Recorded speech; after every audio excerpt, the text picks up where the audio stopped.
আসসালামু আলাইকুম প্রিয় দর্শক, আমরা চলে আসলাম আজ থেকে গত ৩০০ বছর আগের যে রাজা ছিল, রাজার যেই মন্দিরটা ছিল, হিন্দু রাজা।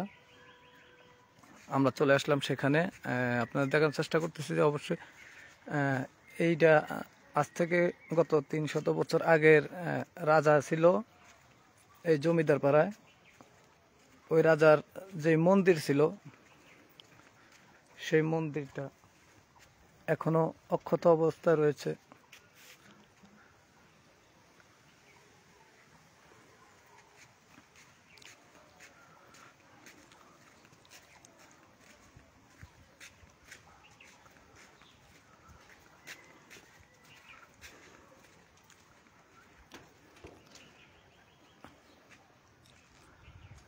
সেই মন্দিরটার পাশে দেখতে পাচ্ছেন একটা বড় একটা পুষ্করিণী রয়েছে।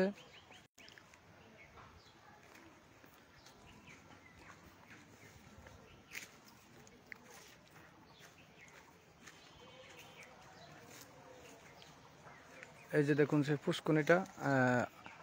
আমরা যদি একটু ভিতরে ঢুকে দেখানোর চেষ্টা করি যে আপনাদেরকে ভিতরে এখন পর্যন্ত কেমন আছে সেটা।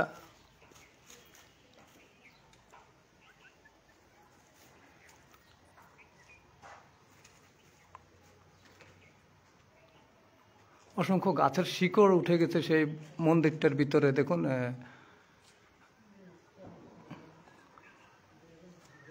গত ৩০০ বছর আগের যে রাজার মন্দির রয়েছে,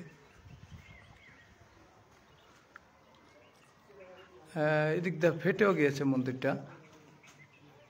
দেখুন আজ থেকে গত ৩০০ বছর আগের যে হিন্দু রাজা ছিল জমিদার পাড়াতে, সেই রাজার যে মন্দিরটা ছিল, সেই মন্দিরটা যে যেখান থেকে দেখতেছেন আমাদের ভিডিওটা শেয়ার করে দিবেন।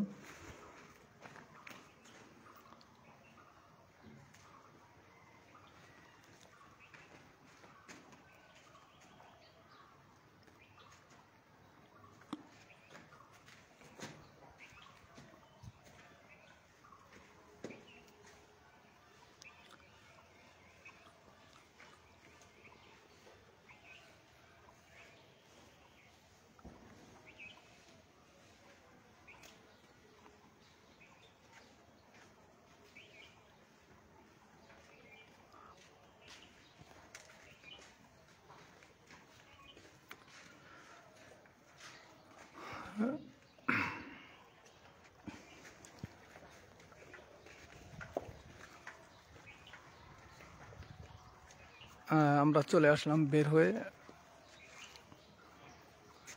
এখন পর্যন্ত যে ইটগুলো আছে, এখন পর্যন্ত যে ইটগুলো রয়েছে, যে ইট দিয়ে তৈরি করা হয়েছে, এখন পর্যন্ত অনেক অনেক মজবুত, অনেক হার্ড রয়েছে সেই ইটগুলা। প্রিয় দর্শক, যেখান থেকে দেখতেছেন আমাদের ভিডিওটা অবশ্যই শেয়ার করে দেবেন এবং আপনাদের মতামত অবশ্যই কমেন্টে জানাবেন যে এখন পর্যন্ত এই